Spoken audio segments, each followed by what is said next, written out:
So we are finishing up today a series we began on the first Sunday of January, a series called Think Again, and we have been consistently asking this question as Christians: does it matter how we think and what we think about? And the answer keeps coming up: yes, absolutely, it matters.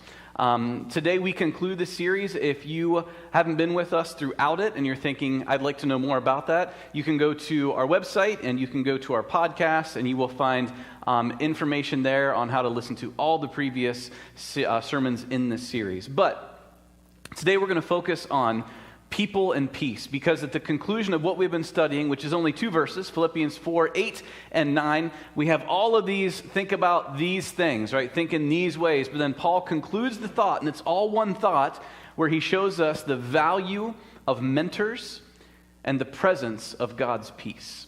So let's dig right into it. Philippians chapter 4, for the last time in this series, verses 8 and 9. Finally, brothers and sisters, whatever is true, whatever is noble, whatever is right, whatever is pure, whatever is lovely, whatever is admirable, if anything is excellent or praiseworthy, think about such things.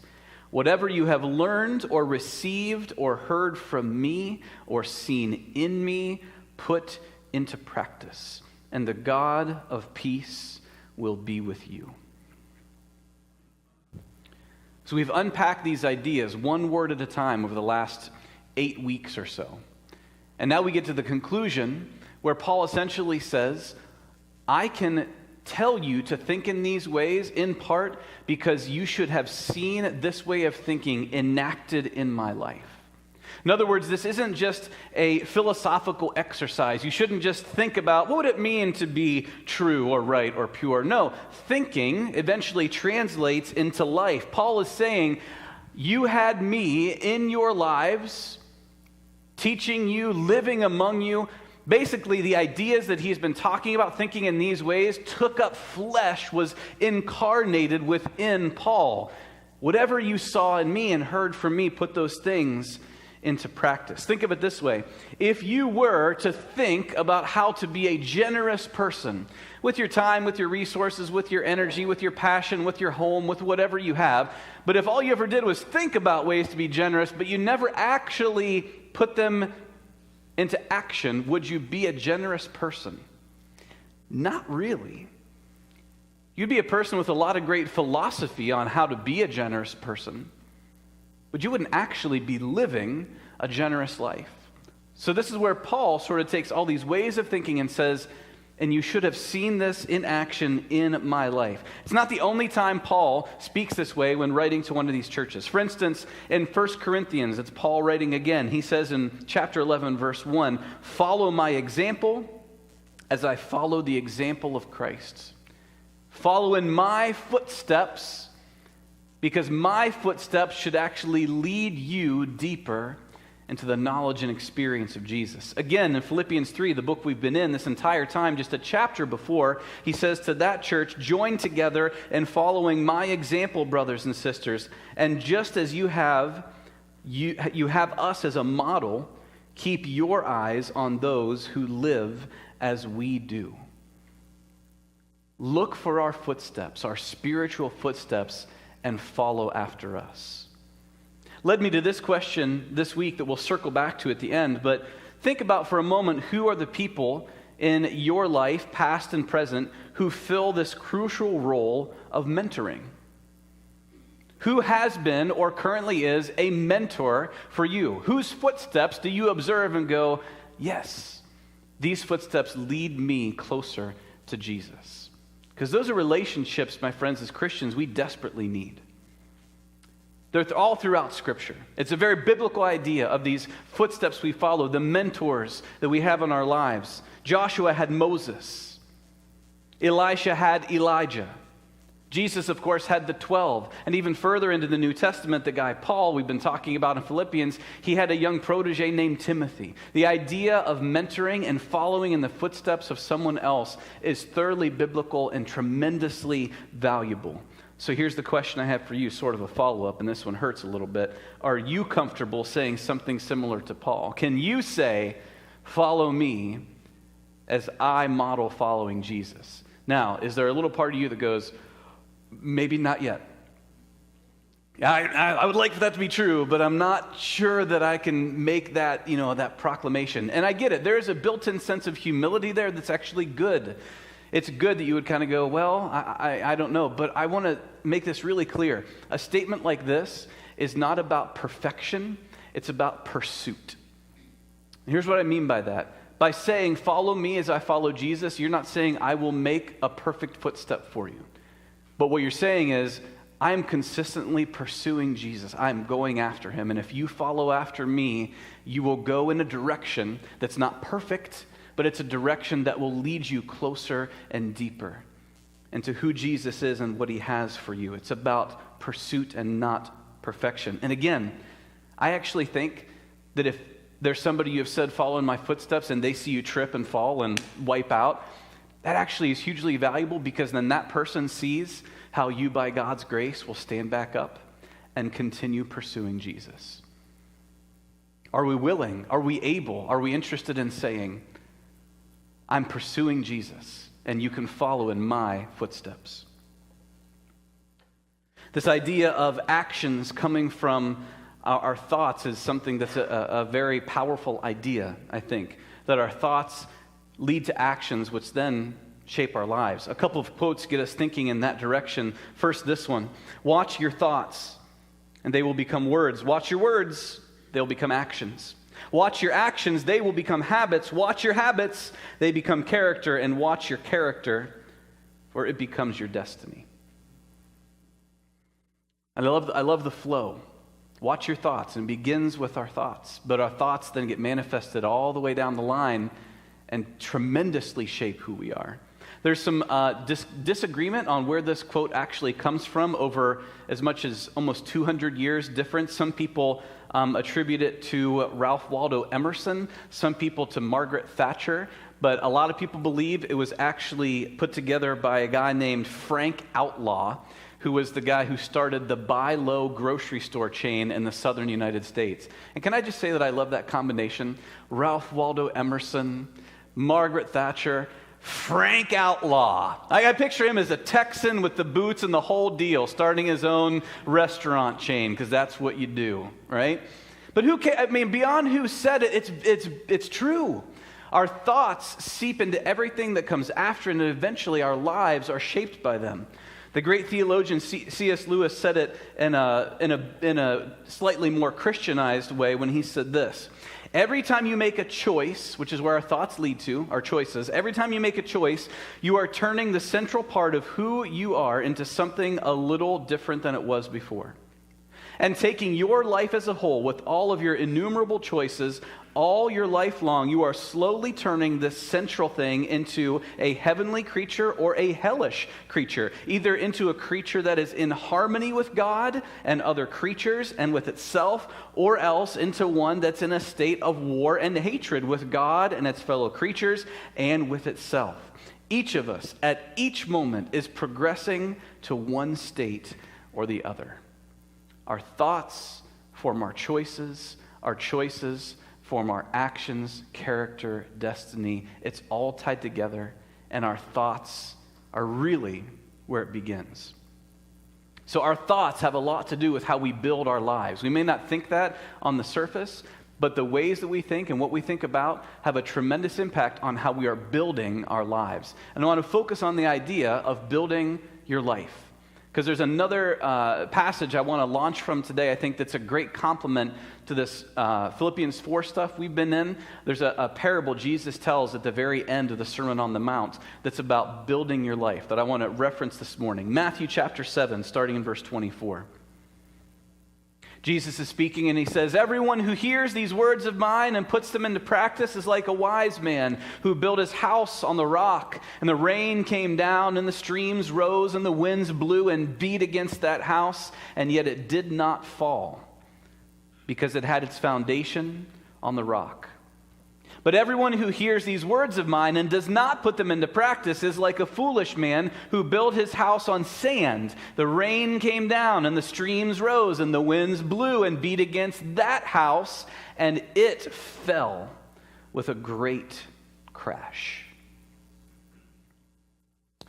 I want to use this passage because I think it's a great parallel, the words of Jesus and these words we've been studying in Philippians 4 and how we build our lives when we utilize them and put them into practice. When they're not just thoughts, but we give flesh to them.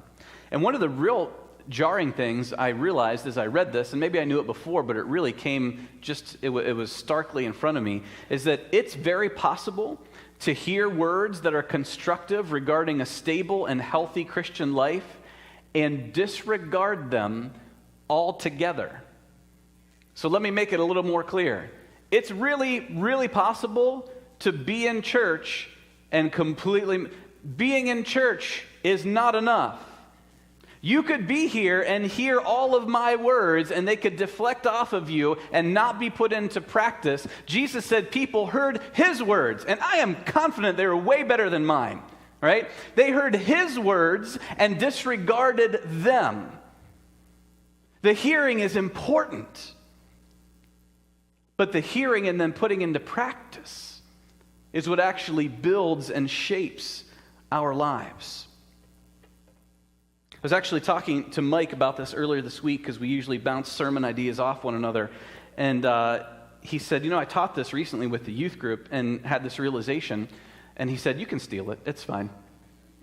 But he said, notice that Jesus says, build your house upon the rock, singular, build it upon the rock, which obviously is Jesus. But he said, when you build upon the sand, like the other man in the parable, you're actually building your life upon a million tiny little rocks, instead of one solid rock. And he said, if you think about it, if all those millions of tiny rocks represent your identity, because if your identity is in Christ, it's in other things, and if that identity shifts, and he gave the example of, if you're like the football player, like if you're the star football player, but then some kid moves in from another district, and you're no longer the big football star, that identity piece, that little rock starts to shift, and no wonder everything else starts to shift with it. Don't build your house on a million tiny rocks. Build your house on the one solid rock of Jesus. Find your identity in him. Now, in the parable, both houses are built, and initially both stand, both are safe, both are useful. And let's take a moment to realize that when Jesus talks about building houses, it's a lot different in the ancient days than it is today. Because today we have all these wonderful things. Well, they might be wonderful depending on if you've ever tried to build your own house or even improve your own house. We have these extra codes and regulations that have to be followed, and they're there to keep you safe. Those did not exist in the ancient world, right? Houses were much differently put together, shall we say, to the point. Remember the story where there's a man who needs healed and his friends bring him to Jesus, but they can't quite get there? How do they get their friend to Jesus? They dig through the roof because it's made of like earthen type material. They dig through the roof. So in Jesus' context, having a strong foundation is even more important than it would be today with our more modern methods and materials. The strong foundation of the rock. They're both built, they both function perfectly fine, at least initially. If you walked past them, you would say, yeah, they're on different foundations, but they both serve their purpose. But when does that change? The difference can be observed when the storms come. The difference in those houses is sort of hidden until the storms come. The rain falls. The floodwaters rise.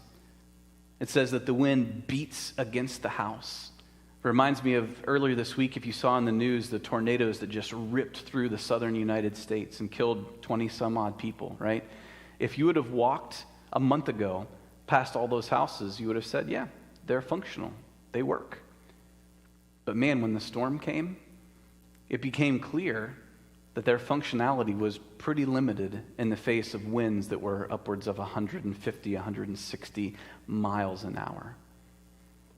And I got to tell you, this was my biggest takeaway from this parable that I have known for years, that I sang about as a kid, right? Maybe some of you know that song as well. But my biggest takeaway was this: the survival of those houses during the storm did not depend on what the builders did in response to the storm, but what they did before the storm arrived.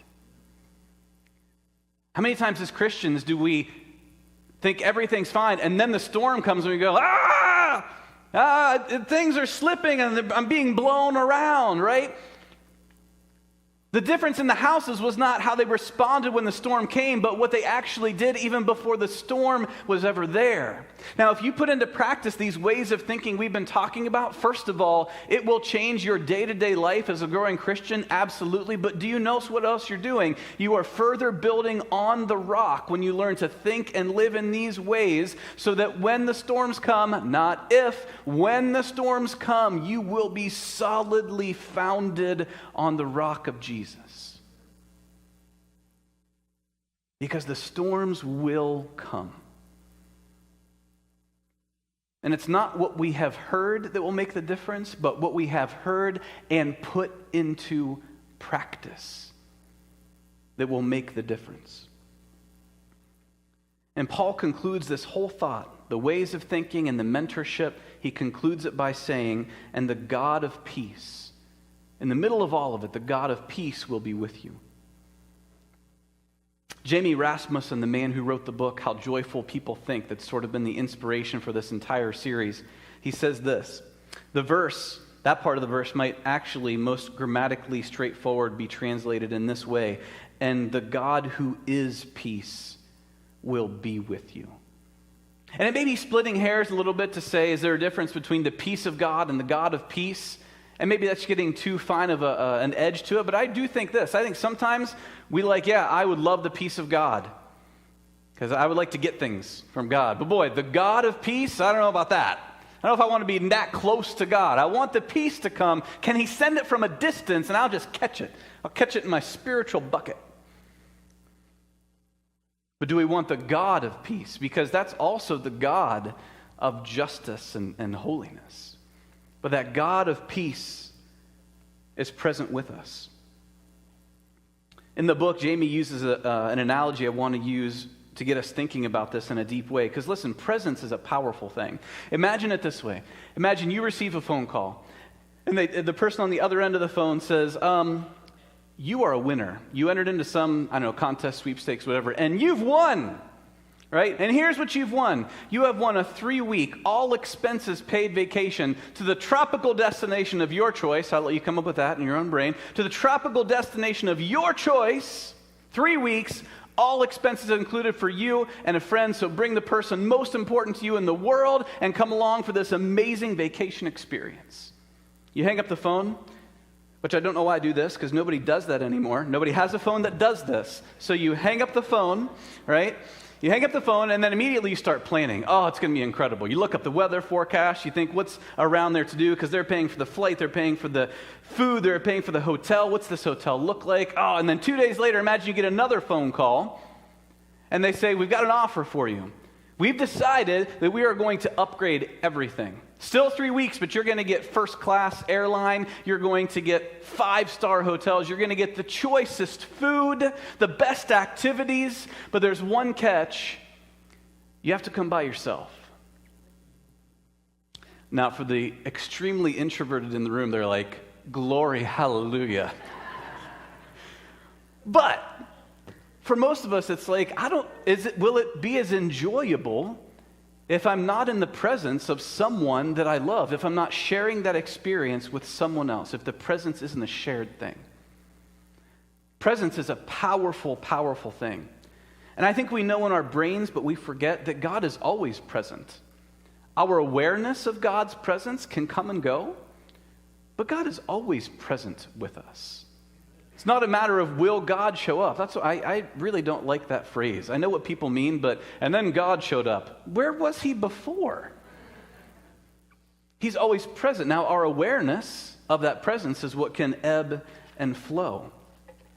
And as I thought about living out these ways we've been studying, ways that we think, which then therefore lead to action, I realized that some of the peace we receive when we learn to think and live in these ways is somewhat of a natural consequence. And here's what I mean by natural. If you train yourself to think and live in ways that are joyful, lovely, excellent, right, then you will generally be led to people and places of peace, generally speaking, right? But there are other elements of what we have talked about.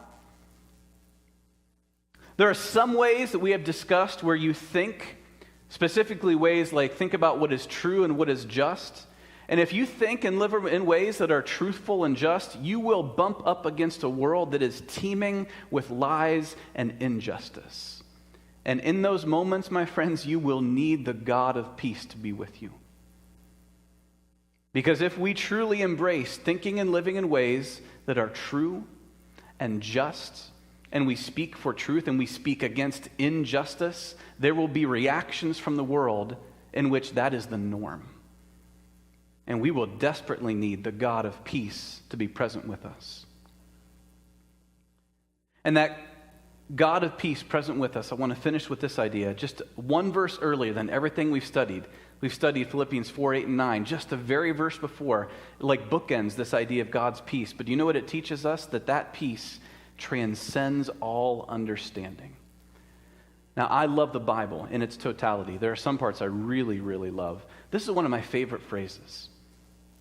That Paul says, listen, you can have the peace of God, and it's a peace that goes beyond your ability to understand.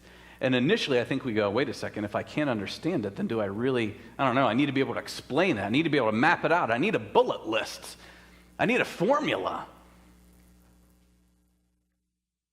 But God's peace, and I've seen people in some of the deepest and darkest places in their lives, whether it's hurt, pain, poor decisions, loss. But I've seen people who still have peace, and even they can't explain it. Do you know why they can't explain it? Because they don't understand it. But they still receive it. Because that God who is peace pours his peace into us, and we can't necessarily map it out in a list of bullet points or show you how we got there. But it's a peace that we receive and we celebrate nonetheless. So a few ways to consider all of this stuff we've talked about this morning, ways that we can reflect on it and maybe put it into practice today and this week. Here's the first one.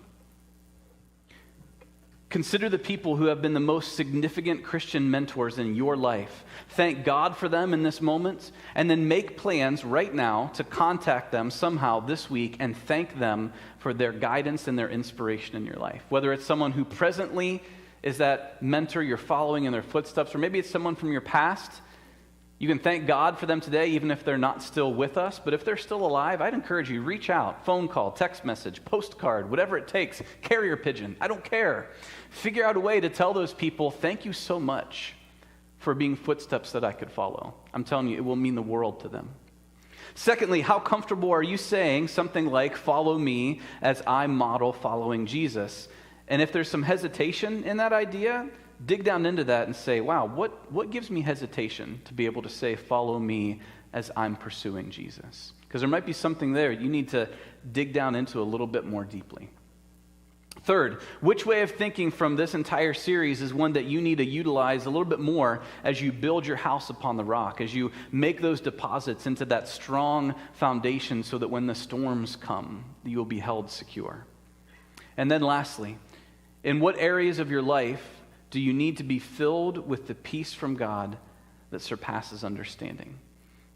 Is there a way in which, or a situation in which, or an area in which you would say, God, I am troubled at this thing, and even if I can't understand that thing or understand your peace, I really need it and desire it in my life? So take a moment or two of silence to reflect and think and pray. If you want to close your eyes or bow your head, you're welcome to, or just read through those words.